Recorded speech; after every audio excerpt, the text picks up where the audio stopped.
Presidenta de ALUEX, Carmen Rosa Martínez. Saludo también al resto de la Junta Directiva de la Asociación. Por supuesto, a nuestro conferenciante de hoy, Vicente Carrión Íñiguez, y a todos ustedes, especialmente a todos ustedes, señoras y señores, muy buenas tardes. Y de verdad, sinceramente, muchísimas gracias por acompañarnos esta tarde en la octava ya de las conferencias organizadas por ALUEX dentro de su ciclo de conferencias Esperanza, Cultura y Experiencia. Esperanza, cultura y experiencia. De verdad que sí, hay días en los que hay que recalcarlo. Continuamos hoy con este miniciclo que ya les anunciábamos la semana pasada, este miniciclo de 3 conferencias que nos llevarán hasta el próximo 10 de enero, ya después del descanso de Navidad, en el que les estamos acercando lo más nuestro, lo más cercano. Esta semana, como les decía, es el turno de Vicente Carrión Íñiguez, del doctor en Geografía e Historia, del que les voy a dar algún dato más. Vicente Carrión Íñiguez es licenciado en Filosofía y Letras por la Universidad de Murcia. Es también doctor, como decíamos, en Geografía e Historia por la UNED de Madrid y catedrático, además, de bachillerato. Es miembro del Instituto de Estudios Albacetenses Don Juan Manuel y vocal de la Asociación Hispánica de Estudios Franciscanos. Ha publicado numerosos estudios acerca de temas histórico-artísticos en la provincia de Albacete. Ha presentado también numerosas comunicaciones y ponencias en congresos, tanto nacionales como internacionales, siendo en algunos de ellos miembro del comité científico. Ha impartido también conferencias organizadas por diversas instituciones, tanto en Albacete como en otras provincias y en el ámbito nacional. Uno de sus últimos libros publicados lleva por título Albacete, ciudad de tradición judicial, de la Real Audiencia Territorial al Tribunal Superior de Castilla-La Mancha. También ha concluido un estudio histórico sobre la dehesa de los Llanos y, entre otros trabajos, la historia del Colegio Notarial de Albacete. Recientemente ha estado trabajando y está a punto ya de presentar su última obra, El Colegio Notarial del Territorio de Albacete, hoy Colegio Notarial de Castilla-La Mancha, así como la entrega del libro sobre la Virgen de los Llanos, titulado Santa María de los Llanos. Bien, con la conferencia de hoy, don José de Salamanca y Mayol, marqués de Salamanca y conde de los Llanos, su relación con Albacete, nuestro conferenciante tratará de poner de relieve la importancia de la figura de José de Salamanca y Mayol, un hombre al que Albacete le debe, entre otras cosas, la llegada del ferrocarril a Albacete y el ser, por tanto, la primera capital de provincia unida con Madrid por este medio de transporte. Bien, dicho todo esto, vamos a escuchar ya a nuestro conferenciante de hoy y su conferencia sobre don José de Salamanca y Mayol. Cuando quiera, Vicente, el micrófono es suyo. Muchas gracias. Gracias a ti, María José,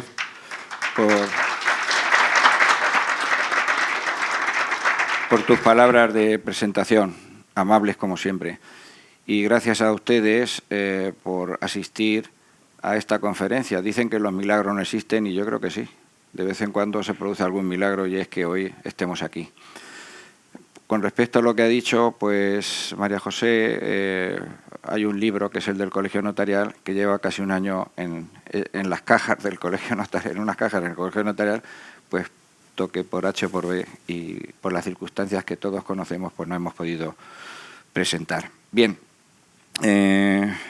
esta conferencia llega con retraso, puesto que se tenía que haber dado el 20 de mayo del año pasado.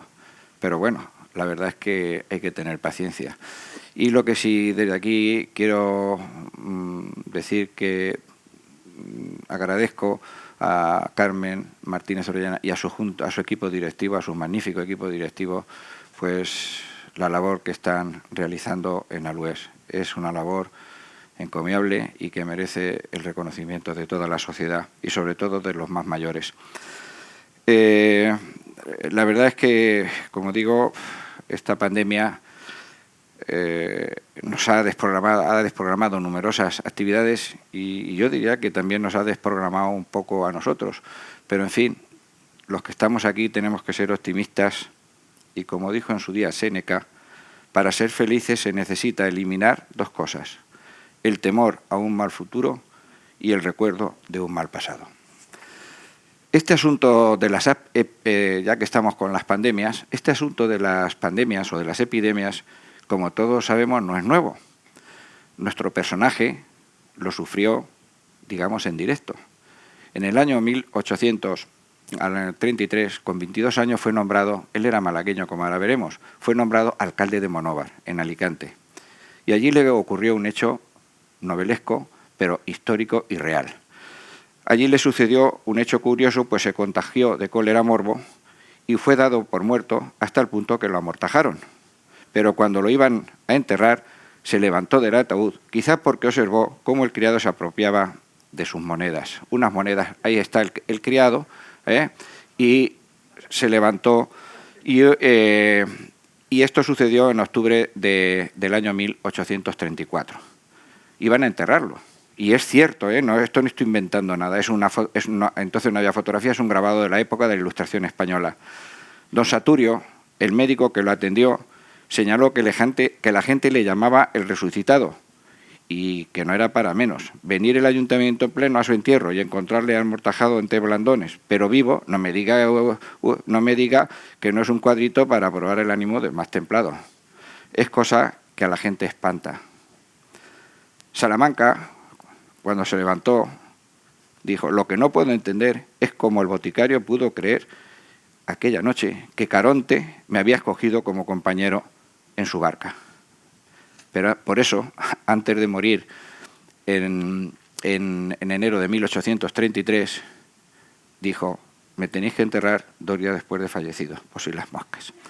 Bueno, miren, la portada, el título de la conferencia, había que ponerle un título, y es Don José de Salamanca y Mayor, Marqués de Salamanca, porque tiene el título de Marqués, y Conde de los Llanos, con grandeza de España. ¿Y qué relación tiene con Albacete? Esta mañana en la tribuna me lo preguntaban en una entrevista. Pues vamos a ver qué relación tuvo con Albacete. He puesto una fotografía en la que se ve su figura y su actividad constructiva en el ámbito del ferrocarril, el anagrama que él utilizaba en sus correspondencias, en sus escritos, incluso en las cristaleras de sus mansiones, como ahora veremos, y luego pues la finca de los Llanos, que la creó él a partir de 1855, y de las que aún se conservan, como veremos, algunos aspectos, algunos edificios. Bien, es una figura de la que se han escrito numerosísimos libros, artículos. Incluso en 1948 Edgar Neville dirigió una película titulada El Marqués de Salamanca, protagonizada por Alfredo Mayo, Conchita Montes, en fin. Yo, la verdad es que esta película la he intentado ver 2 veces y es un trullo impresionante. Pero bueno, relata las cosas, son así. A mí por lo menos no me dijo nada. Aparte de la película, de Salamanca se han escrito numerosísimos libros. El más importante de todos, como ahora diré, es el de Hernández Girbal, pero quiero señalar que en los escritores de la época es una figura relevante y que constantemente está en sus escritos. Por ejemplo, en el caso de Benito Pérez Galdós, que en sus episodios nacionales hace constantes referencias al Marqués de Salamanca. Gran parte de la extensa colección de los episodios nacionales, siempre, sobre todo en uno que se llama O'Donnell, su feroz enemigo en aquella época, pues hace referencia a la figura del Marqués. Y Galdós dice que era uno de los españoles más grandes del siglo. Fue una síntesis y alcaloide de lo que se llama hombre de negocios. Fue ejemplar único en su época, rarísimo en las posteriores y dentro y fuera de España. En el caso de Galdós, para escribir sus 4 novelas sobre el usurero Torquemada, se inspiró de forma parcial en la figura del Marqués de Salamanca. El ficticio palacio de Gravelinas que adquiere del usurero estaría inspirado en el que Salamanca levantó, como después veremos en el Paseo de Recoletos. Alejandro Dumas, al que conoció en París, Alejandro Dumas fue un gran escritor, pero también era un gran viván como Salamanca, y enseguida al conocerse congeniaron. De tal manera que cuando se conocieron en París en 1846, Alejandro Dumas dice: sentía no haberlo conocido antes de escribir Su Conde de Montecristo, puesto que le pareció un personaje novelesco, creación de una fantasía realmente desbordada. Sin duda, la biografía más importante que se ha escrito, la biografía en todos los aspectos de la vida, que como veremos son muchos, de Salamanca, es la que escribió Hernández Girbal y que titula José de Salamanca, el Montecristo español, y fue escrita en el año 1963. Hay que decir que también se han escrito libros recogiendo anécdotas de este personaje, como el de Martínez Olmedilla. Don Álvaro de Figueroa y Torres, el conde de Romanones, en su libro Salamanca, conquistador de riqueza, gran señor, escrito en 1958, dijo: una vida maravillosa, de rasgos acentuadamente románticos, con episodios y facetas de extraordinario atractivo.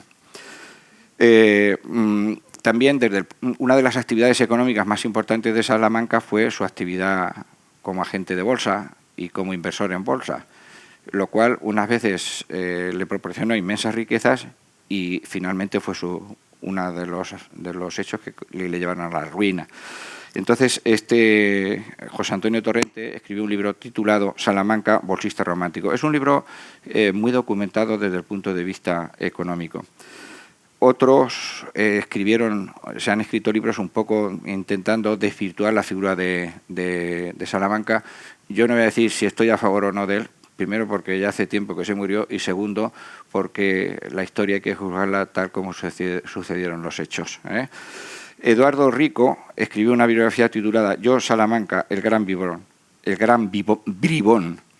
Del Marqués dice que era el personaje más rico del siglo, creador del barrio madrileño que lleva su nombre, como veremos después, y una de las personalidades que más influyó en la vida cotidiana de su tiempo. Bueno, se han escrito también libros recordando la actividad ferroviaria relacionada con la construcción de los ferrocarriles en España y en toda Europa y hasta en América, como ahora les diré, Norteamérica, y Juan González Solano escribió un libro muy interesante que se llama El camino de hierro, retrato del Marqués de Salamanca. Bueno, también quizá el último libro que se ha escrito hasta la fecha, que yo por lo menos conozca, y me conozco bastante bien todos los aspectos de la biografía y sobre todo todas las facetas, porque ahora verán, este hombre tocaba todo, tocaba todos los palos. Entonces, ahí tenemos un retrato de él en 1856 y el último libro que se ha escrito sobre él es Mi lucha por una nueva España, Memorias del Marqués de Salamanca, escrito por Claudia Alvarado Salamanca, una trastataranieta, lo he dicho bien, trastataranieta, y es una arquitecta madrileña que vive, que desarrolla su actividad en un estudio de Marbella y con la que realmente pues he mantenido alguna conversación y estamos pendientes de una entrevista pues para que ella me facilite datos desconocidos. Y lo que más le sorprendió es el título de esta conferencia, porque ella no sabía absolutamente nada más lo que había leído de la relación de José de Salamanca con Albacete. Y simplemente Claudia Alvarado dice: Salamanca era un caballero de alta estatura, delgado cuerpo y elegantísimo porte, de incansable movilidad e irresistible simpatía. Fue el hombre que ha de figurar inevitablemente cuando se habla de la transición entre la España antigua y la moderna. El promotor, el impulsor de todo aquello que en su día indicó reforma y progreso. Bueno, también se han escrito numerosos artículos sobre su figura en la Ilustración española y americana, como después a los que haré referencia en algún momento. En el caso de Albacete también es muy poquito lo que se ha escrito sobre el Marqués de Salamanca. Alguna referencia en cuestiones o en estudios relacionados con la desamortización, con la que no tuvo nada que ver Salamanca, puesto que Salamanca no compró ninguna cosa del convento de los frailes, lo compró, pero cuando ya se había desamortizado, o sea, se lo compró él a los que lo habían comprado al gobierno, al Estado. Bueno, y el único gran estudio que se ha hecho sobre Salamanca es el de Fernando Rodríguez de la Torre, que escribió un artículo en Albacid glosando la figura de este personaje y del que hablaré al final. Pues esta charla concluirá con una referencia a la finca de Los Llanos. Hay abundantísima documentación sobre la figura del marqués, tanto en el Archivo Histórico Provincial, los libros de acta municipales, como en el Archivo Histórico Nacional, como en la Academia de Bellas Artes de San Fernando, de las que fue miembro. Salamanca nació hace un momento hablaba con Miguel Ángel de la Torre, su delegado de defensa, buenas tardes, y me decía que él es malagueño y no sabía que había nacido en Málaga. Y ya le he dicho que ahora en Navidades, cuando se vaya, se fije en una placa que hay en una casa, no sé el número, pero sí sé que es la calle Correo Viejo, donde hay una placa que dice: aquí nació Salamanca el 23 de mayo de 1811. Salamanca era hijo de un médico militar, una familia de clase media, estudió en Granada, estudió leyes, estudió algunos cursos de medicina, pero realmente no se graduó en nada. Parece ser que el único título que tuvo es el de graduado o bachiller en leyes, que no sé exactamente esto en lo que consiste. Bueno, José de Salamanca, ahí tenemos un retrato en torno a 1830, era ya un joven apuesto. En un principio abraza las ideas liberales. En este momento en España reinaba Fernando VII y todos sabemos que era un rey absolutista. Y él, durante sus estudios en Granada, conoce a Mariana Pineda. El conde de Romanones dice que estaba enamorado perdidamente de ella. Por lo visto era una mujer muy guapa. Como todos sabemos, fue ajusticiada en Granada el 26 de mayo de 1831 y Salamanca asistió a su ejecución. Otro hecho que marcó su vida fue el fusilamiento de Torrijos y sus compañeros en Málaga el 11 de diciembre de 1831. Él intentó por todos los medios evitar que lo fusilasen, puesto que, dadas sus influencias en Madrid, puesto que su hermano era un alto cargo de la corte, él se dirigió en 2 noches a caballo desde Málaga a Madrid. Había una distancia de 100 leguas y tardó 2 días con sus 2 noches y le entregó un memorándum a su hermano para que lo hiciese llegar al rey, y la respuesta del rey fue ejecutarlo. Como vemos en este cuadro que recrea este momento, pues aparecen en primer plano los ya ajusticiados, los que van a ser ajusticiados, y detrás el pelotón de fusilamiento, y a la izquierda el mar, puesto que fueron ajusticiados en las playas de Málaga. En el año 1887, Antonio Gispert Pérez hizo este libro que recordaba este acontecimiento histórico. El cuadro se encuentra en el Museo del Prado. Bueno, hacia 1840, Salamanca, como he dicho antes, en 1833 fue nombrado alcalde de Monóvar. Hay muchos datos y muchas referencias a su actuación, sobre todo en la lucha contra las guerras carlistas, y allí, como he señalado al principio, le sucedió su fallecimiento frustrado. Bien, más tarde es nombrado alcalde juez de Vera, en la provincia de Almería, y en mayo de 1835 contrae matrimonio con Petronila Livermore y Salas. Era hija de una de las familias más acomodadas de Málaga, que en Málaga en esta época había muchas. Estaban los Larios, estaban los Heredias, estaban los Livermore, etcétera. Eran los grandes terratenientes, como después comentaré. Y hacia 1845 él sale elegido congresista por Málaga, y entonces se instala en Madrid. Se instala en Madrid con la ayuda de su cuñado Heredia, que era otro de los personajes más ricos de Málaga, que le presta dinero, que luego se lo devolvió con creces. Y allí en Madrid pues es cuando él empieza su actividad económica realmente ya imparable. Hay aquí en este interreno dos momentos en el que pudo tener relación con Albacete, pero que no llegó a fraguar, y es que, según leemos en el Boletín Oficial de la Provincia, 23 de abril de 1837, Salamanca renunció al cargo de jefe político interino de Albacete, es decir, no llegó a Albacete. Y unos años después, en 1844, se crea el Banco de Isabel II, y a Salamanca, que era un hábil banquero, se le ofrece la jefatura pues de ese banco en la provincia, pero también renuncia. Por lo tanto, solamente lo menciono, y yo, él ni siquiera llegó a venir a Albacete. Pero ya instalado en Madrid, él era un hombre que tenía un don de gentes impresionante,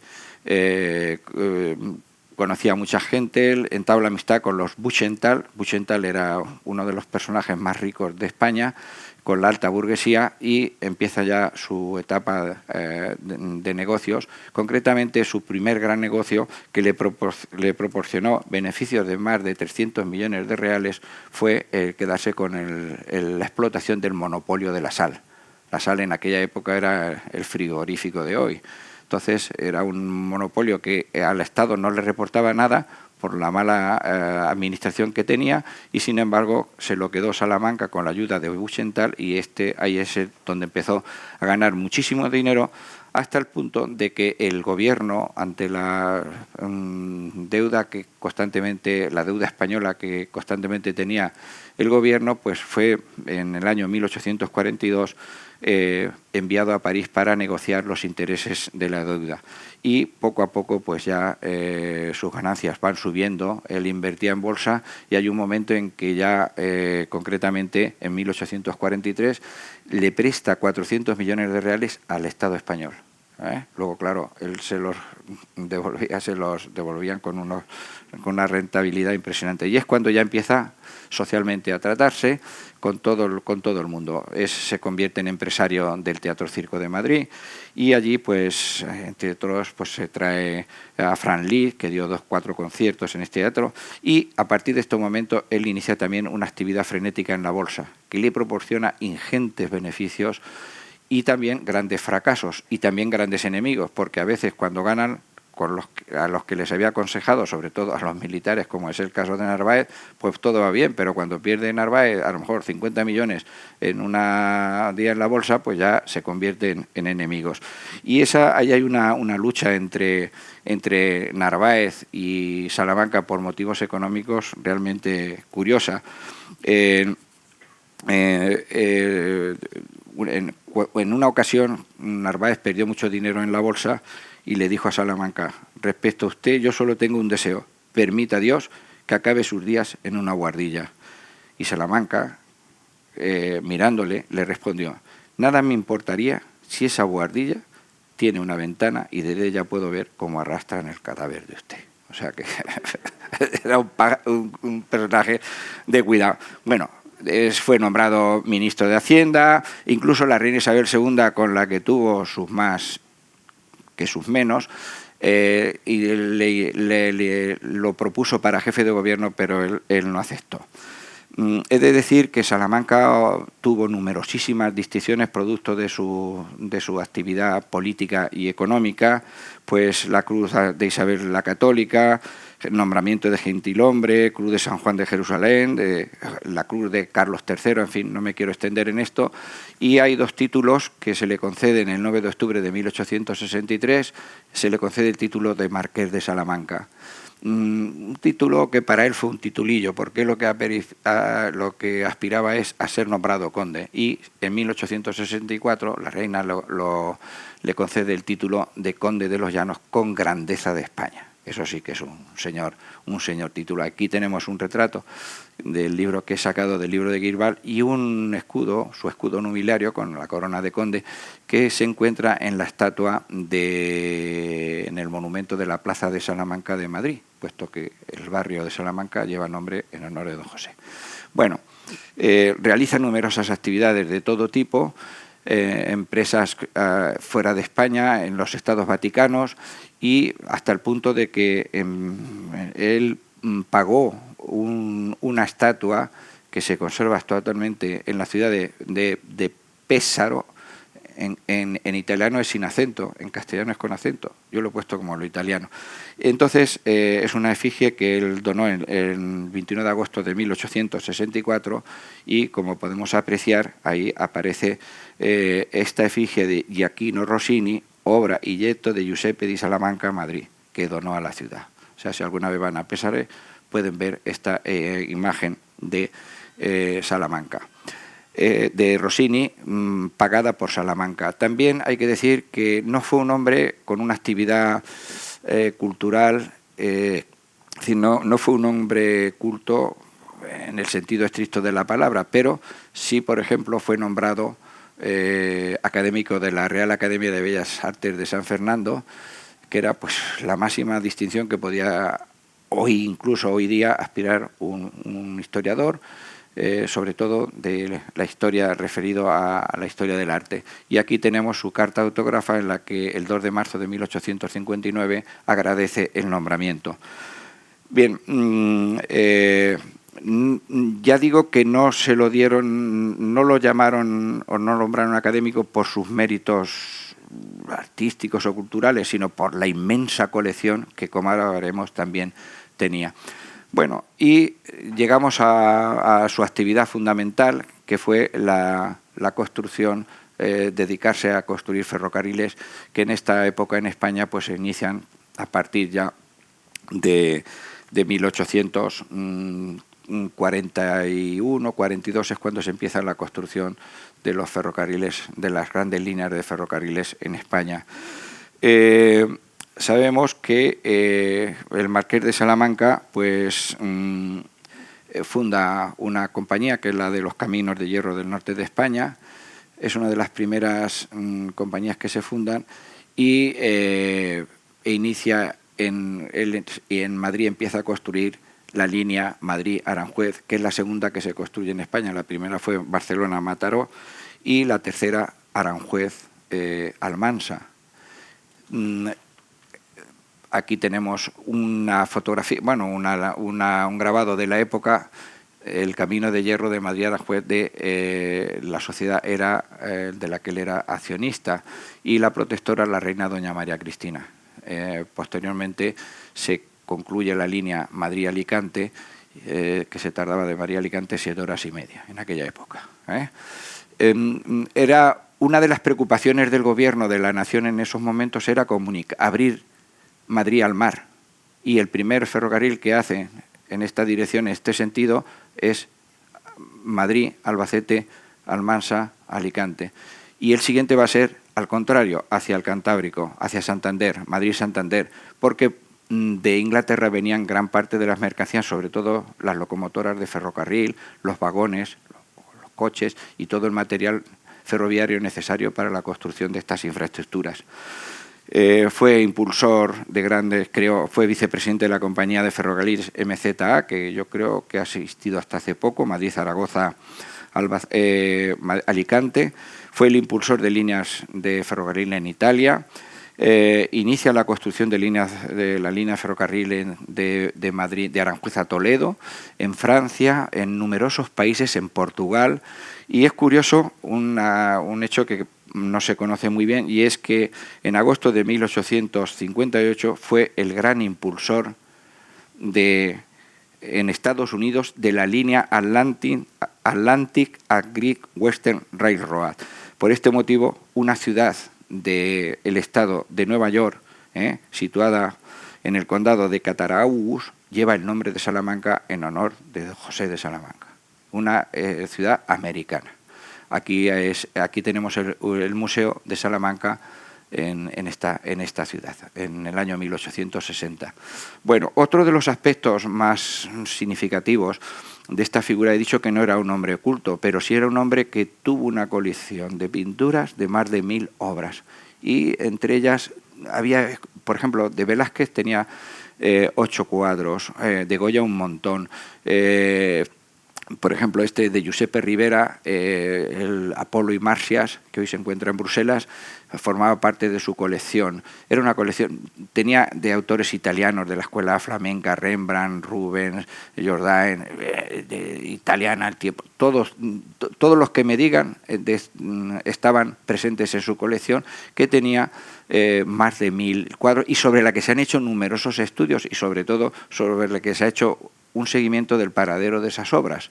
La mayoría están fuera de España, puesto que fueron subastadas en Madrid en 2 ocasiones, en París, por una razón, porque este hombre compraba estas obras de arte más que por el contemplarlas, porque luego le podían servir de soporte en momentos de crisis, soporte económicos, como así sucedió. No solamente eran obras de pintura, también tuvo una gran colección de vasos cerámicos y de esculturas de Italia, fundamentalmente porque en la construcción de la línea de ferrocarril de Civitavecchia a Roma, pues todas las excavaciones que se hacían, pues él se quedaba con todas las piezas de cerámica, esculturas, y eso sí, afortunadamente la mayoría se encuentran en el Museo Arqueológico Nacional, que fueron adquiridas cuando ya falleció el marqués de Salamanca, y gracias a las gestiones de José Amador de los Ríos, don José Amador de los Ríos, el autor de la Crónica de la provincia de Albacete, en 1911, siendo el director el que adquirió la mayor parte de estas obras, que si algún día van al Museo Arqueológico Nacional podrán contemplar. Y también hay que decir que tenía una colección, una biblioteca realmente impresionante, pero no de libros como ahora modernos tenemos nosotros, no, todos incunables. No había libro que, por ejemplo, todos los libros que menciona Cervantes en el Quijote, él los tenía en su colección, y algunos de ellos estaban en la biblioteca que tenía en Los Llanos.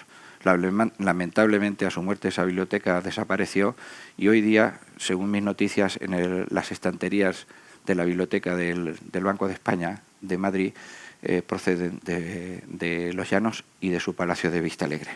Bueno, él construye muy rápido, construye el primer gran palacio. Él necesitaba, su casa de la calle Cedaderos fue incendiada, como ahora después veremos, y entonces él construye el palacio del Marqués de Salamanca, hoy sede del Banco Hipotecario, que está al lado de la Plaza de Colón. Allí se encuentra esta placa. Aquí vivió el banquero José de Salamanca y Mayor, constructor del barrio que lleva su nombre, 1811-1883.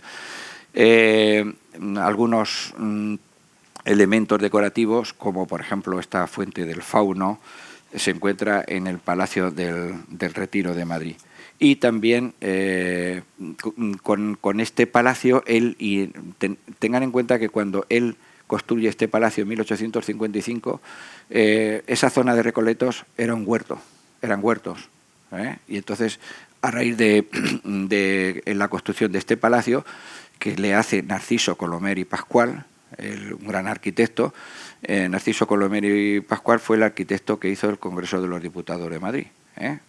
Bueno, pues a raíz de este momento, si van a Madrid, hay en la Castellana una serie, en todo el barrio de Salamanca, una serie de palacetes que intentan imitar este de Salamanca. Y aquí tienen el Palacio de Vistalegre, que compró, en un momento de crisis vende el palacio, se la vende al Banco Hipotecario, pero se compra otro, y es el Palacio de Vistalegre, la Quinta de Vistalegre, que era nada más y nada menos, se la compra Isabel II y a su hermana.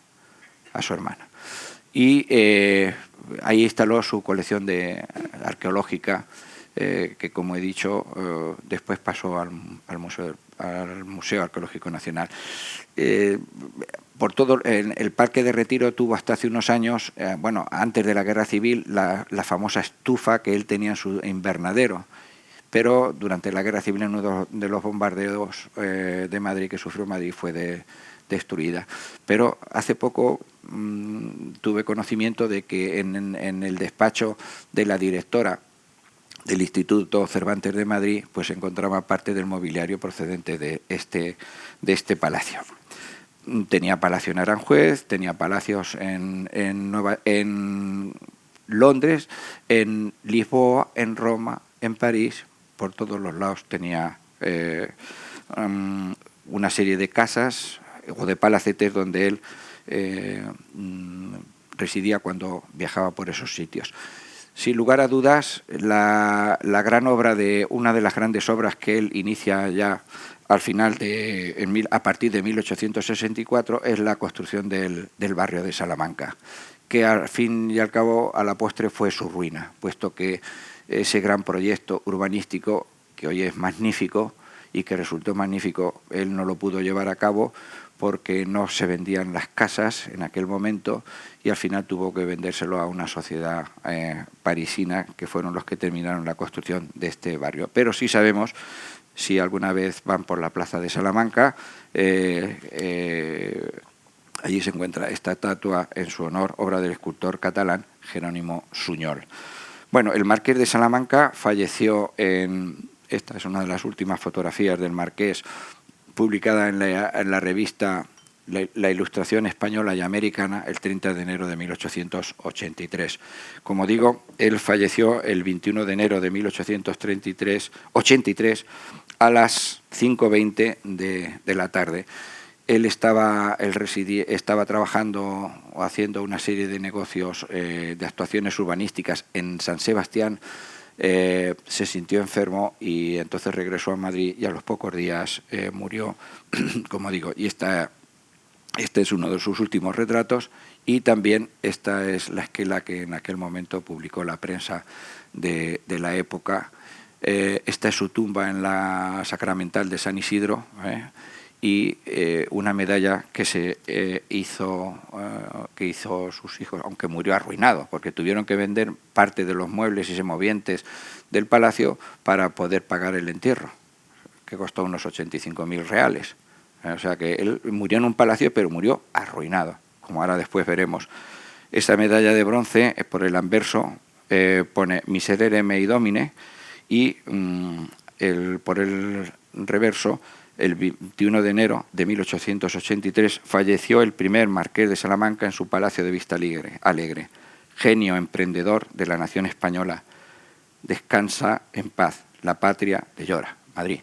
Bueno, se hicieron esas medallas conmemorativas y para terminar de hacer un resumen de la vida de este hombre, decir que el actual marqués de Salamanca y conde de los Llanos reside en Brasil y es don Olivio Egidio Monteiro de Carvalho y Salamanca, porque el título de marqués de Salamanca y conde de los Llanos lo hereda su hijo Fernando, pero posteriormente, tras diversos matrimonios, al final llega a este señor, que es el que ostenta el título de marqués de Salamanca y conde de los Llanos. Reside en Brasil y, bueno, pues su trastaranieta, como he dicho antes, Claudia Alvarado Salamanca, pues me explicó que que tiene 4 hijas, me estuvo contando algunos, y que el título, una vez que fallezca don Olivio, pasará a su hija Isabela.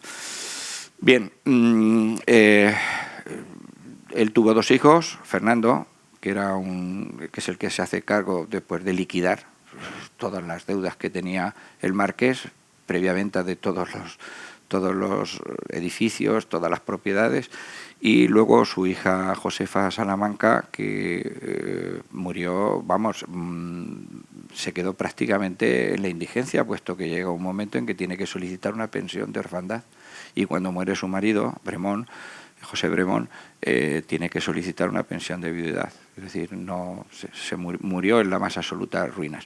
Bueno, llegamos a Albacete y Salamanca, me preguntaba el periodista, ¿y por qué Albacete y Salamanca? Vamos a verlo. En julio de 1854, en Madrid se produce una revolución. El siglo XIX, la segunda mitad sobre todo, es apasionante. El que conozca un poco la historia de España, pues ahí hay cambios de todo tipo. Pronunciamientos, sexenio revolucionario, de todo. Y Salamanca es un protagonista de todos estos hechos. Está en primera línea de combate. Y se produce la famosa Vicalvarada, que es una sublevación llevada a cabo por el general O'Donnell en Madrid. Bien, su casa es asaltada, según vemos en este grabado de la época, queman todos sus muebles y sobre todo gran parte de su magnífica colección de arte, de pintura. Entonces él, aconsejado por su amigo el general Córdoba, marcha hacia la estación de Atocha y allí coge una locomotora y con la ayuda de un fogonero llega hasta las inmediaciones de La Gineta. Allí baja del tren, al fogonero le dice que siga hasta Albacete, ya no podía seguir más la locomotora puesto que no se había terminado ya se había terminado ahí la vía. Y entonces, con la ayuda de un campesino, él se refugia en unas ruinas, que eran las ruinas de donde estaba la antigua ermita, la desaparecida ermita de los Llanos, el convento de los franciscanos, y la ermita de San Pedro de la Matilla. En esas ruinas, él, al verlas y rezar ante una imagen de una virgen, unos dicen que de los Llanos y otros que de la Merced, él promete que si se salva reconstruirá aquel lugar. Eso es un hecho cierto, puesto que quien aporta estos datos es nada más y nada menos que Luis Vicent, que es uno de los escribanos más importantes de Albacete en aquella época. Llega a Albacete, estamos hablando de 1854, de julio, y nada más salir de esas ruinas y de hacer esa promesa, lo coge la Guardia Civil. Y la Guardia Civil se lo lleva detenido a Albacete. Pero allí en Albacete, la Junta Revolucionaria, cuyo mando estaba el alcalde don Luis Vicent, pues le dice que conoce qué es lo que le había pasado y aunque lo tiene que meter en el calabozo, que no se va a sentir prisionero, que no se sienta prisionero. Y entonces Salamanca esto realmente no lo va a olvidar jamás. Este hecho no lo va a olvidar jamás. Y cuando llega con el ferrocarril, en unos meses después se inaugura el ferrocarril Madrid-Albacete, don Luis Vicent estará a su lado y ya le dará instrucciones, lo nombra Albacete y le dirá que vaya comprando todas las propiedades que se encontraban cercanas a propiedades de los Llanos y todos los de alrededor. Bien, una vez que ya él se instala en Albacete, hay que verlo desde tres aspectos. Uno, como empresario del ferrocarril. Dos, como colaborador o como personaje de influencias del ayuntamiento, con influencias del ayuntamiento en Madrid. Y sobre todo el tercer aspecto es la finca o la dehesa de los Llanos. El ferrocarril llega a Albacete en marzo del año 1855 y la concesión de este ferrocarril, de esta línea de ferrocarril, se le otorga a José de Salamanca. Él la mantiene hasta un año y pico después y se la vende a los Rothschild por 90 millones por 135 millones de reales, aunque tenía una concesión de la explotación para él y sus herederos de cerca de 90 años.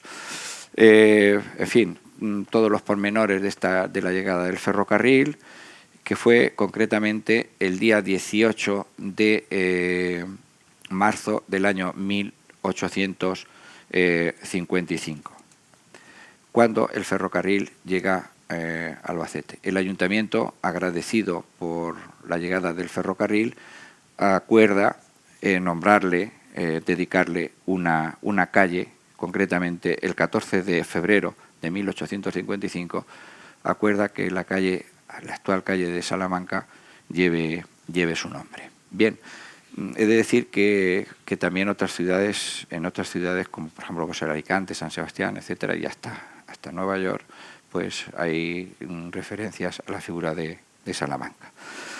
Bueno, una vez que se inaugura el ferrocarril con grandes festejos. En un principio se pensaba que Salamanca comunicó que iban a venir los reyes a inaugurar el ferrocarril, puesto que Albacete es la tercera capital de provincia unida por ferrocarril en España. Entonces se celebran una serie de festejos realmente curiosos que nos demuestran un poco, nos dicen cómo era la sociedad de Albacete en aquella época. salieron, el convoy estaba formado por 4 trenes que salieron de Madrid a las 6 de la mañana. Iba la Milicia Nacional en uno de ellos, en otro la prensa, representantes de los organismos del Estado, del Ayuntamiento y los socios del Casino del Príncipe.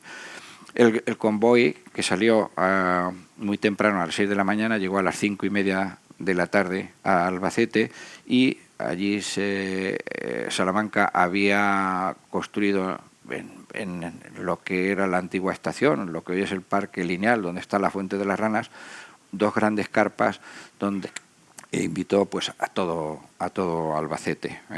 Hay un artículo en una revista gastronómica de la época que se llama El Gorro Blanco, que hace alusión a los gustos gastronómicos del marqués, que por lo visto eran exquisitos.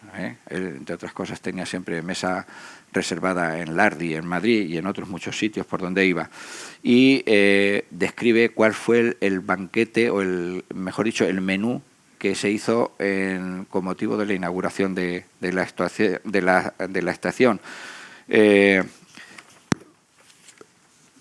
Menús que eran todos pues propios del lugar, los gazpachos, bueno, pues arroces con perdices, con conejo, en fin, una cantidad impresionante. Y todo Albacete, todos los vecinos de Albacete que quisieron estar presente en la inauguración, en este convite, pues pasaron, y realmente ese día comieron bastante bien.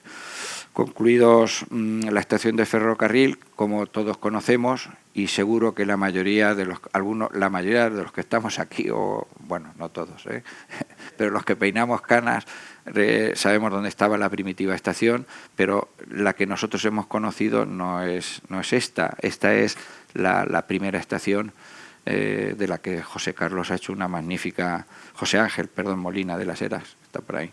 Ha hecho una maqueta realmente muy curiosa. Vemos cómo la vía era una especie de arco por donde discurría la vía del ferrocarril. Y de esa estación luego se hace otra, y hasta 1967, como todos sabemos, el tren tuvo su estación en el Parque Lineal, y luego ya se trasladó al actual emplazamiento. Bueno, de la presencia del ferrocarril, o de la llegada del ferrocarril a Albacete, pues hay una nomenclatura en calles, como es, por ejemplo, la calle del Muelle, como es el Paseo de la Cuba, como es el Puente de Madera, que realmente era de madera, aunque en primer lugar también se le llegó a llamar de matacaballos, porque un osado jinete se apostó que por ese terraplén bajaba con el caballo, y lo que pasó es que el caballo se mató, y entonces se le llamaba de matacaballos. Como todos sabemos, luego el Puente de Madera fue eliminado y se construyó este actual, que hoy está tapado, pero que aún, por lo menos las barandillas, digamos, los laterales, subsisten. Bien, la relación hemos visto la llegada del ferrocarril, la relación de Salamanca con el ayuntamiento. Tiene una doble versión, es muy importante y es constante. El ayuntamiento se vale de las influencias de Salamanca en Madrid. Él había sido ministro, en fin, conocía a todo el mundo, y senador vitalicio, diputado en alguna ocasión por Albacete, por muchas ciudades, y entonces el ayuntamiento en este momento tenía 2 problemas. Uno era falta de liquidez, y Salamanca se convierte en prestamista del ayuntamiento.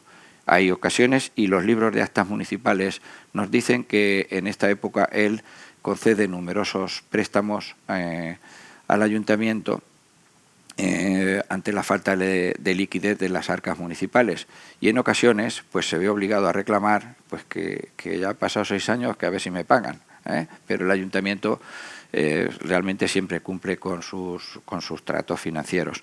Y otro gran tema que tiene, bueno, aparte de la construcción de ferrocarril, de esto de carreteras, aparte del asunto del canal de María Cristina, que era un asunto muy importante para la sanidad en Albacete, pues él constantemente está reclamando influencia a través del Ayuntamiento, a través del Marqués de Salamanca, está intentando solucionar estos problemas en Madrid. Y el otro gran asunto es la audiencia territorial. Audiencia territorial, creada en el año 1834, en España en este año se crean dos, una en Burgos y otra en Albacete, el 1 de enero de 1834, y ¿por qué el interés del Ayuntamiento en la audiencia? Pues porque la audiencia en estos momentos es el organismo más importante que había en Albacete. Comprendía las provincias de Ciudad Real, Cuenca, Albacete y Murcia. Y Murcia es la que quiere llevarse constantemente, está un año tras otro intentando que se suprima la audiencia de Albacete para que se traslade a Murcia. Pero no consigue, no lo consigue Murcia gracias pues a las influencias y sobre todo a las influencias del Marqués de Salamanca y de otros personajes como por ejemplo San Salustiano de Olózaga, del que existen algunas cartas autógrafas en el Archivo Histórico Provincial, y al final pues los vecinos son los que se involucran y construyen el primer palacio de la audiencia, que estaba pues donde hoy está el nuevo, que se hizo ya a partir del año 1974. Aquí vemos el edificio que diseña Francisco Jareño y Alarcón y que tenía la fachada a la calle de San Agustín. En el año 1944, se levanta en el solar del antiguo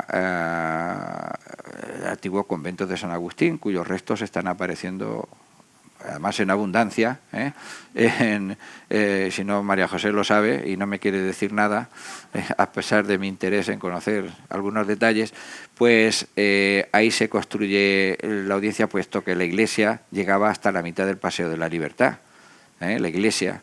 Y cuando se construye la audiencia por Jareño en el año 1857, se ensancha el actual Paseo de la Libertad, pues tiene adquiere la configuración que actualmente tiene, era el primitivo Paseo del Progreso. Luego ya en el año 1944 se le añade al Palacio de la Audiencia un piso, según el proyecto de un arquitecto albacetense, que es Baldomero Pérez Villena. Bueno, y el tercer aspecto en el que tenemos que mencionar la presencia de Salamanca en Albacete es la dehesa de los Llanos. La dehesa de los Llanos. Como digo, cuando él llega prisionero en Albacete a finales en julio de 1854, él promete volver a Albacete y reconstruir las ruinas de los Llanos. Cuando el convento se desamortiza en 1835-36, la ermita se cierra, que nunca se debió de cerrar, puesto que no era propiedad del Estado, sino del Ayuntamiento, y hoy podíamos tener esa ermita ser pues un punto de referencia en Albacete o de culto, como queramos llamarlo, y entonces él se refugia en aquellas ruinas y da instrucción a don Luis Vicent de que vaya comprando todos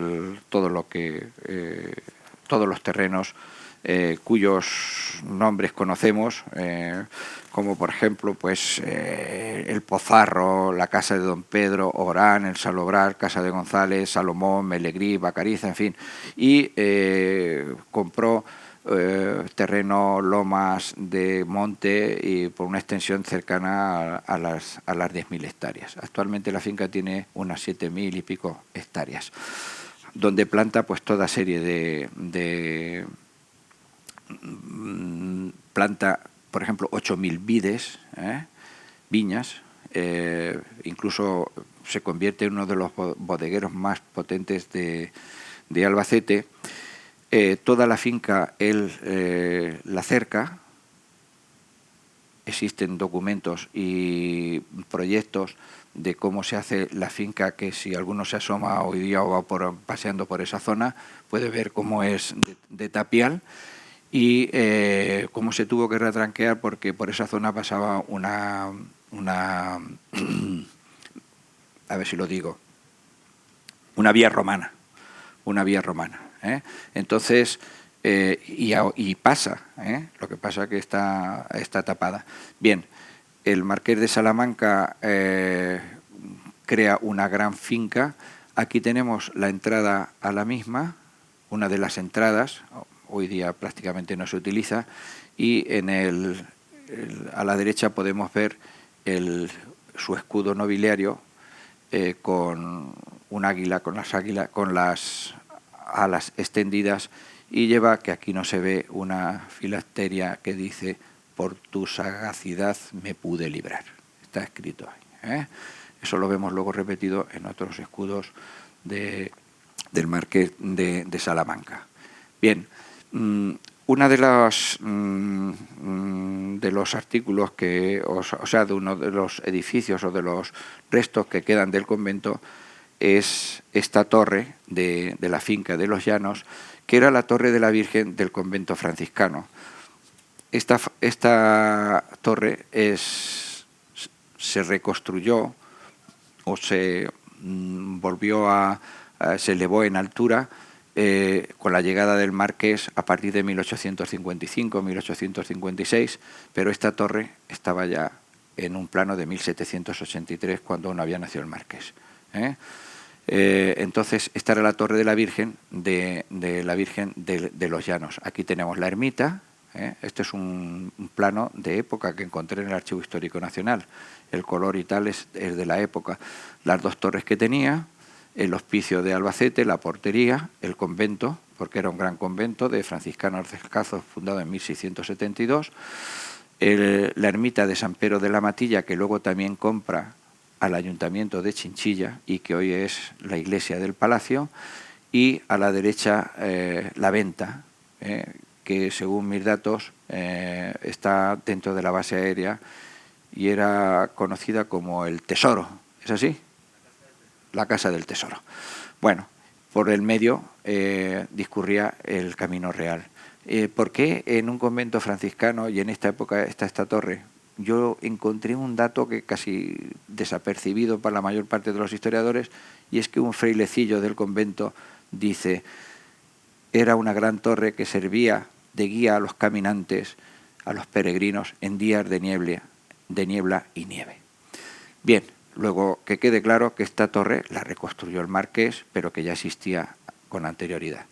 Bueno, allí construye un gran palacio que actualmente se conserva, aunque transformado. Por ejemplo, este templete no existe, no se encuentra en la actualidad, como ahora veremos, y la verdad es que yo pues no he conseguido saber quién fue el arquitecto de este palacio. Pienso que pudo ser Narciso Colomer y Pascual, que él es el que le diseña el Palacio de Recorretos y el que le reforma el Palacio de Vistalegre, pero realmente yo no he encontrado el documento que lo diga, y mira que he mirado. Bueno, hace este gran palacio, más que un palacio del estilo de Recoletos, yo diría que es una casa-palacio, que se conserva en un estado realmente muy bueno, y este es el estado actual como ven, ya no existe este templete.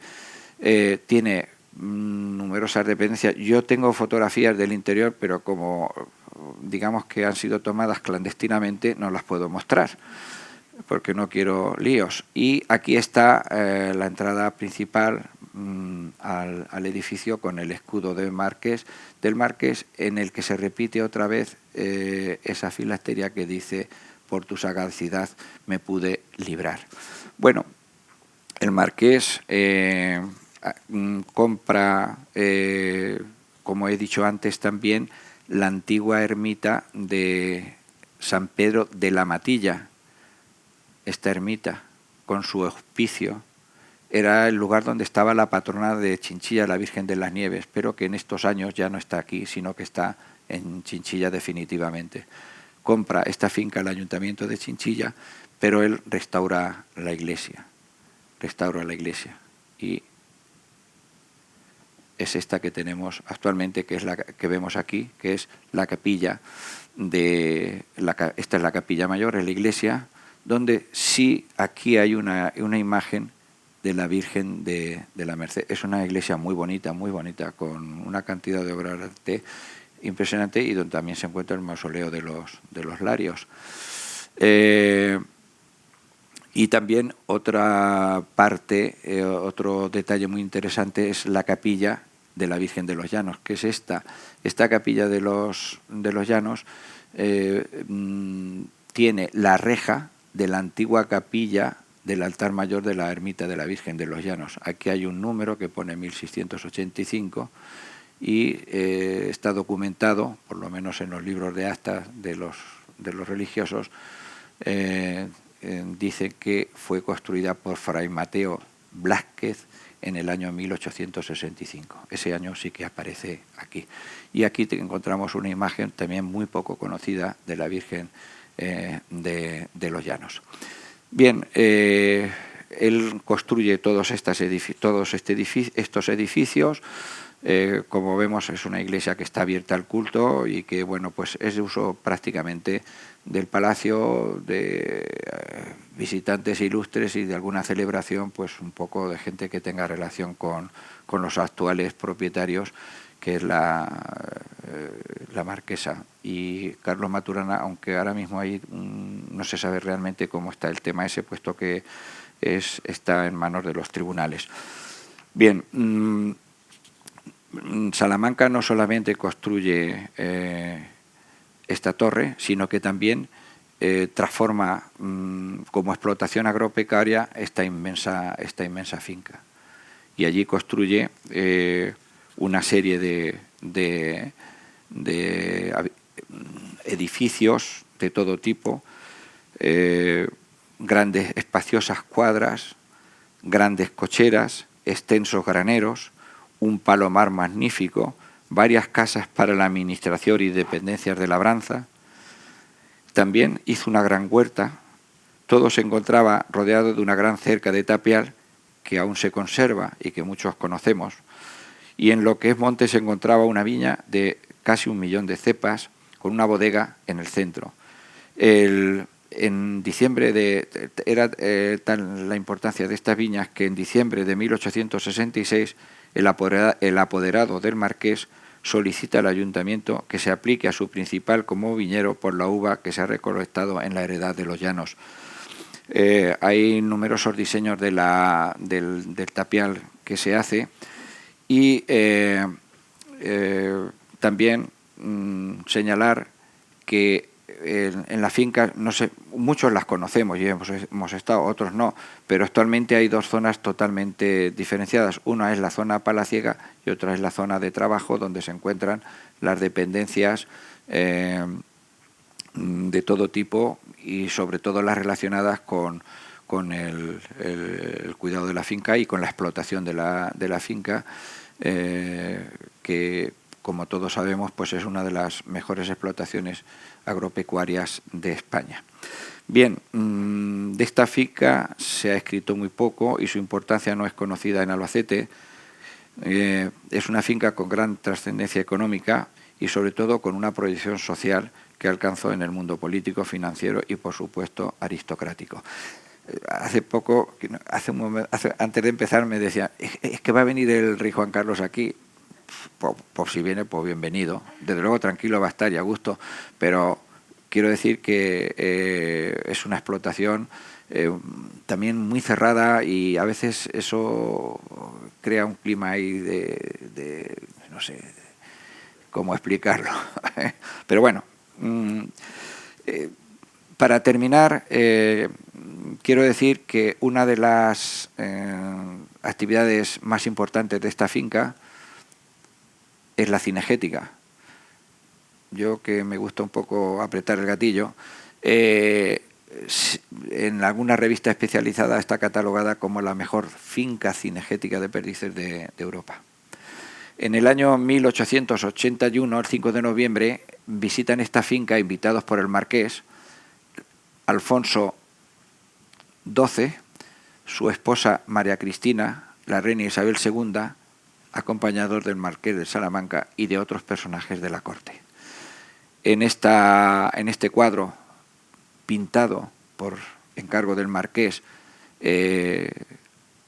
por el pintor albaceteño Manuel Alcázar Ruiz, y que se encuentra en el Museo del Prado, representa y plasma magníficamente este acontecimiento social que tuvo lugar, como digo, el 5 de noviembre al 10 de noviembre en esta finca de Los Llanos. Luego han venido otros personajes, pero bueno, eso es otra, en época más reciente, eso es otra historia. El cuadro es muy bonito porque representa en primer término, la escena principal se desarrolla en torno a este gran venado, es una finca que hay muchos venados.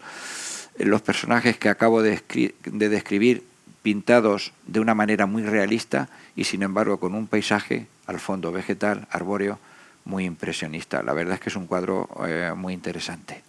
Aquí aparece el cochero, los guardas con los perros, en fin, se podemos adivinar hasta de la raza que son.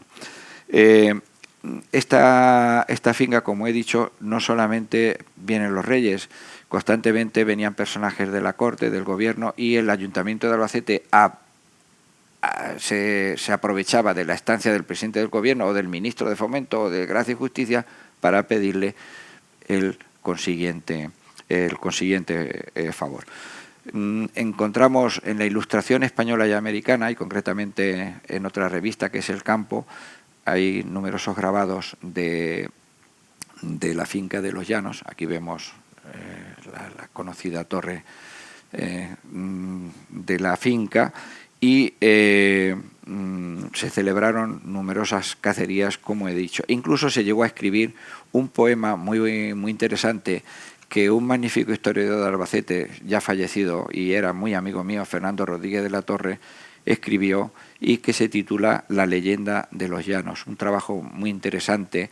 La leyenda de los Llanos está escrita por Salvador López Guijarro y en un extenso romance que contiene un total de 678 versos octosílabos dividido en 5 partes, quiere imitar el romancero medieval y en él hace alusión a diversos personajes como Castelar, políticos de la época, Sagasta y también a Albacete.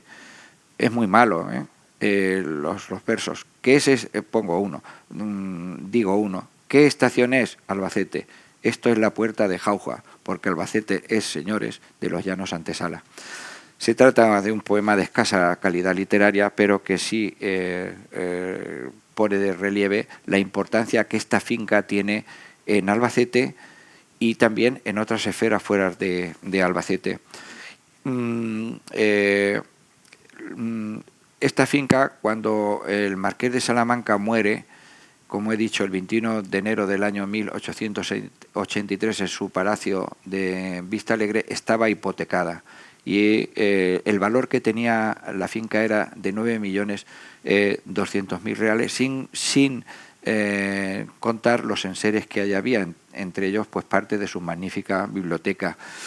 A la muerte del marqués, la finca estaba hipotecada por el banco hipotecario y por el de Isabel, el Banco de Castilla, y también por algún particular.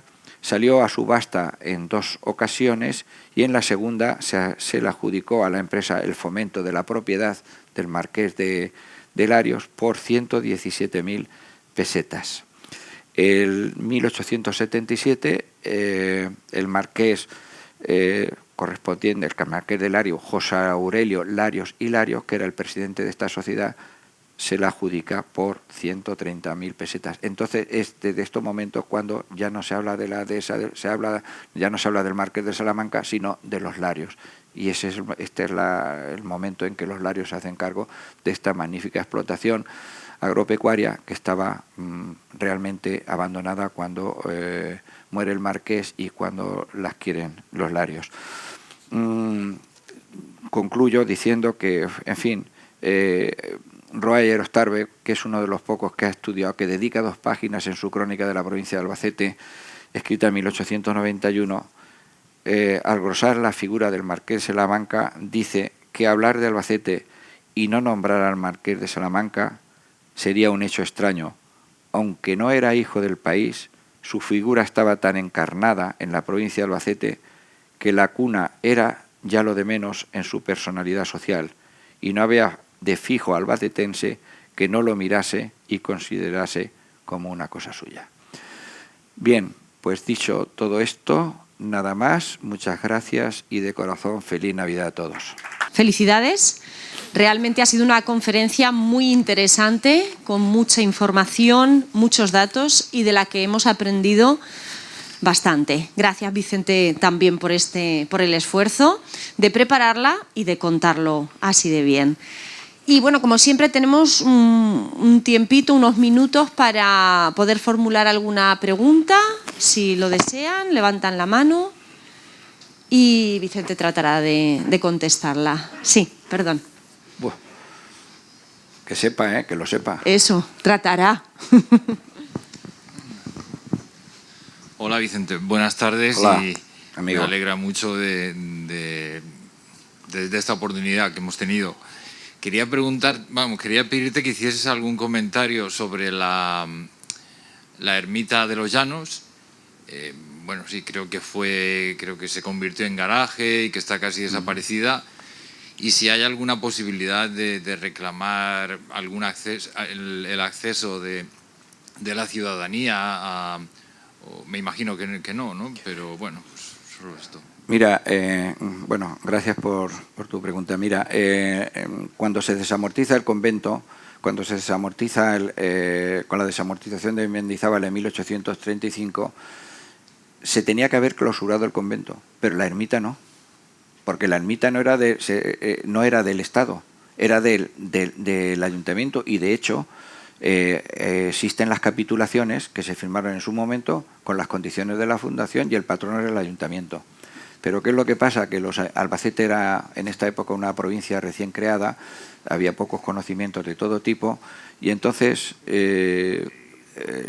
la ermita se cierra, el convento se clausura y aquello se vende en todo lo que había dentro. Algunas partes llegan, la Virgen se traslada a la iglesia de San Juan Bautista, que no era catedral aún entonces, y como habéis visto por todos lados pues se distribuyen, por ejemplo, la reja, como hemos visto, y otras imágenes, objetos de culto por las iglesias de la ciudad y de las aldeas de alrededor. Al ayuntamiento realmente aquellas ruinas le crean un problema y de hecho el ayuntamiento era el propietario porque allí se encontraba el hospicio de Albacete también, pero el José de Salamanca logra que comprárselo al que a su vez, que en un primer lugar se lo había comprado al ayuntamiento, prácticamente destruye todas las ruinas que allí se conservaban, que quedaban, pues, salvo la torre y alguna dependencia más, y en su lugar pues se construye estas edificaciones que hemos visto antes y que os he mostrado antes, como son, vamos a ver, mira, esto. Ahí se construyen oficinas, cuadras, garajes y prácticamente no queda nada de la finca de los Llanos, de la presencia de la Virgen allí. Si Dios quiere y se puede, y de esto aquí tanto Juan como Javier saben que hemos entregado, Pepe Sánchez Ferrer y yo, un libro sobre la devoción a la Virgen de los Llanos, que el libro se titula Santa María de los Llanos. Ya está entregado al obispado y a la asociación y esperemos que esté publicado en mayo del año que viene. Y allí explicamos y actualizamos todos estos hechos. Y en cuanto a la segunda pregunta, que es, ¿hay alguna posibilidad? Ninguna. Eso es una propiedad privada, él compró todo. Yo tengo un montón de escrituras sacadas del registro de la propiedad de aquí de Albacete y legalmente pues no hay. ¿Por qué no se quedó en su momento la ciudad? Hubo varios intentos y en el libro lo decimos de adquirir la propiedad de los Llanos, pero es que ya llegó un momento en que no había nada, eran ruinas todo, porque el marqués lo primero que tuvo en cuenta, sabía del interés de la ciudad por reconstruir aquella ermita y la derriba. Y hasta hace muy pocos años sí que había un vestigio de la ermita. Yo no he hecho 3 informes históricos porque allí no se puede tocar una piedra, sobre todo por las reformas que ellos han hecho, por ejemplo la construcción de la quesería, la construcción de la bodega y otras dependencias, y allí ya no queda prácticamente nada. O sea, hoy día legalmente no se puede hacer nada. En su momento sí, pero eso no lo hizo el ayuntamiento. Tenemos otra cuestión aquí más. Como dicen que es de bien nacido ser agradecido, supongo que sin el concurso del marqués y de su conocimiento, influencia, inversiones, etcétera, o acción, un hombre activo como era él, Albacete le hubiera costado mucho más arrancar. Entonces, partiendo de ese principio que he dicho, que es de bien nacido ser agradecido, ¿crees que el marqués y conde tiene el necesario reconocimiento de esta ciudad a la relevancia que prestó con su actuación en pos del desarrollo de Albacete? ¿Crees que tener la calle Salamanca, que yo, que soy de Elche, originario, cuando vine aquí, mi novia, que hoy es mi mujer, vivía en la calle Salamanca, pero yo creía que era pues el nombre de la ciudad charra, no era el nombre del marqués? ¿Crees que es suficiente reconocimiento o debería haberse adoptado alguna otra iniciativa? Reconocimiento ninguno, en absoluto. El ayuntamiento, como he dicho antes, acuerda el 14 de febrero de 1855, acuerda textualmente, yo he leído el acta y tengo una copia de ella, en la que dice que se ponga el nombre de Salamanca a la calle que iba desde Gaona, es decir, de San Agustín, al ferrocarril, que es la actual calle de Salamanca, que en su momento se llamó la calle también, según he leído yo, del Mico, el Callejón del Mico, porque ahí estaba gran parte del huerto de San Agustín. Urbanísticamente, la llegada del ferrocarril también, como he dicho antes, transforma o conlleva la apertura de algunas transformaciones urbanísticas, y una de ellas es esta. Pero el acuerdo del ayuntamiento es que se ponga el nombre de Salamanca a la calle en honor de don José de Salamanca. Lo que no estaría de más es que el ayuntamiento hoy pusiese una placa diciendo que es, como ha pasado con la placa de Gabriel Odares, Martínez Villena. Eso estaría por lo menos bien. También me consta, y en una ocasión un funcionario del ayuntamiento me escribió una carta para que investigase sobre este tema, y el ayuntamiento le contestó diciendo que no podía revocar la decisión tomada en su momento. Yo creo que el ayuntamiento no le hizo ni caso, porque yo creo, si no recuerdo mal, la Plaza del Caudillo antes se llamaba del Caudillo y ahora se llama del Altozano, y no ha pasado nada, ¿eh? Reconocimiento ninguno.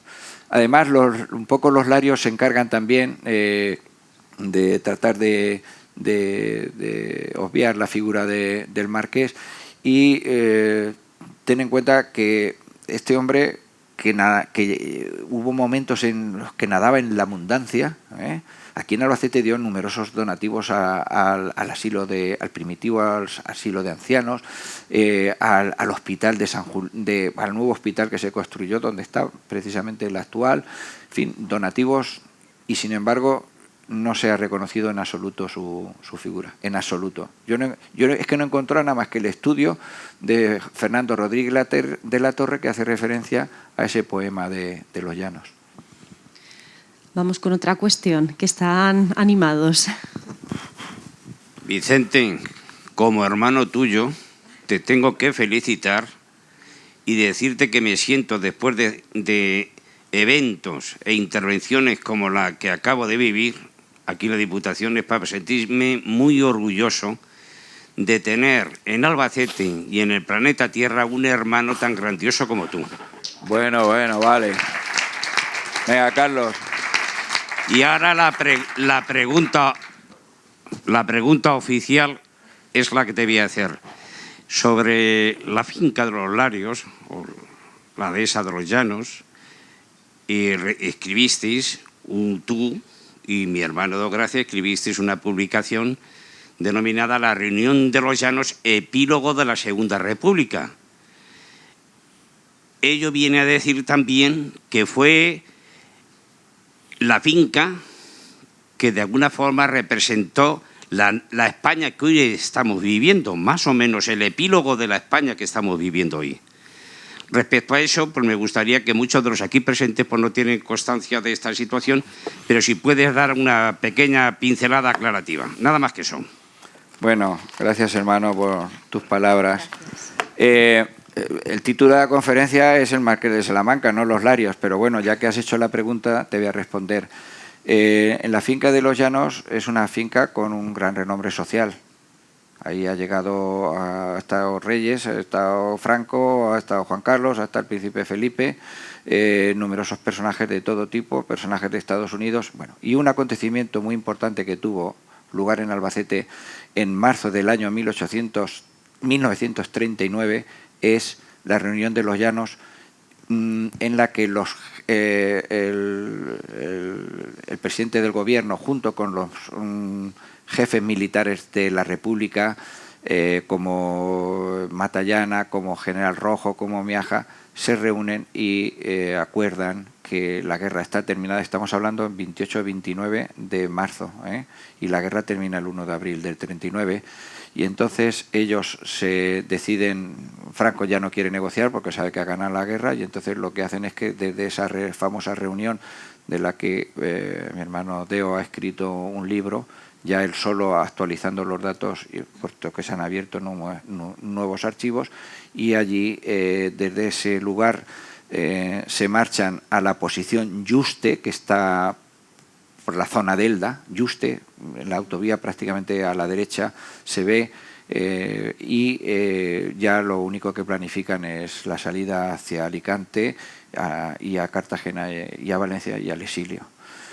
Sí es cierto que, por ejemplo, allí hay un refugio antiaéreo en la base de los Llanos que se construyó porque era frecuente que allí se celebrasen reuniones de este tipo, sobre todo por la proximidad al aeropuerto de los Llanos, pero bueno, que eso es otra historia. Bueno, doctor, agradecido como siempre por tus comentarios, Vicente, que son eruditos, simpáticos y muy científicos. Yo quería preguntarte solamente dos pequeñas cuestiones, a ver qué dices tú sobre este tema, porque yo he leído en algún sitio, además, que posiblemente, igual que la ermita fue desamortizada por Mendizábal en 1834 aproximadamente. 35. Sí, 35. Exacto. Que posiblemente no se desamortizó lo que se desamortizó fue el convento, y lo que no se desamortizó fue la ermita, porque precisamente era del ayuntamiento, y además los terrenos de comunes, que se llamaban, que parece ser que tuvo lugar con la desamortización de Madoz en 1854, pero yo, como no soy científico y tampoco tengo más datos que lo que puedo haber leído, a ver si nos puedes decir algo de eso. Y luego otra curiosidad, quizá a lo mejor los Larios, y volviendo, aunque sea un poco repetitivo con los Larios, posiblemente también sería porque Salamanca, don José de Salamanca, fue el autor de la traída, o la llevada en este caso, de Madrid a Málaga, también del ferrocarril, lo que parece ser suscitaba algunas envidias por parte de los Larios con la figura del marqués, no lo sé. Te recomiendo 2 libros sobre los Larios. Mi mujer se los ha leído de un tirón, porque enganchan. Yo, que cada uno luego saque las consecuencias que tenga que sacar. Era una de las familias más ricas de allí de Málaga, de hecho tiene una calle que se llama la calle Larios hoy día en Málaga. Bueno, y en la finca de los Llanos hay un monumento y placas conmemorativas a los marqueses y tal. No creo que existiese esa rivalidad de la que hablas, porque yo realmente, ya digo que este tema, pues, para mis investigaciones termina cuando muere el marqués, porque cuando muere el marqués se acaba todo.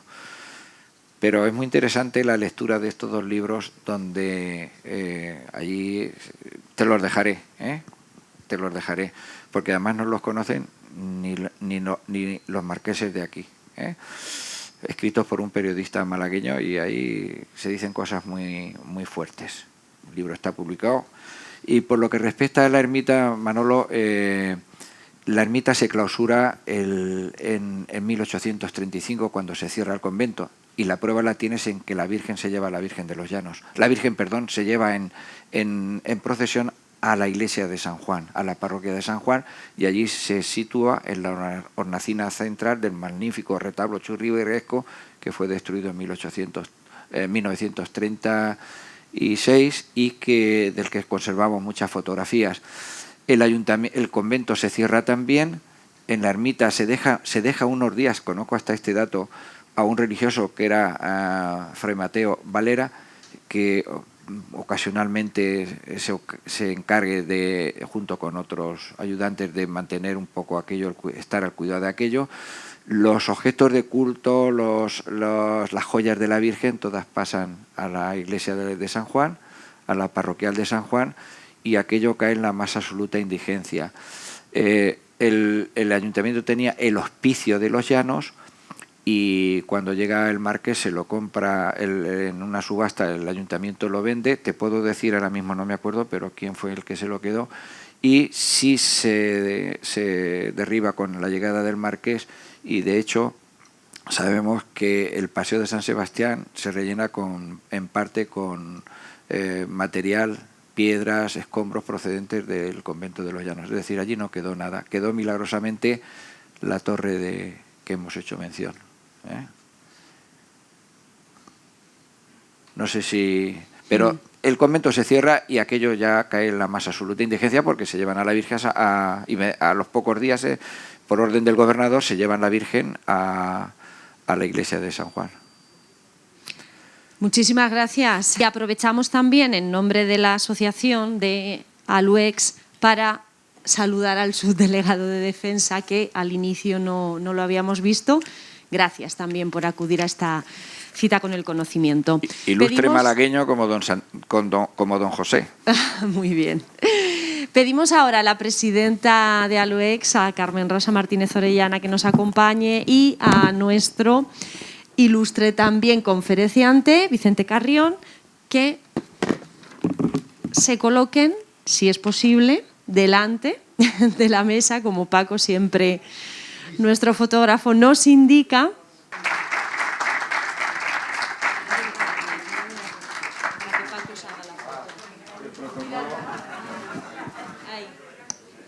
Sí. Sí. Ahora sí.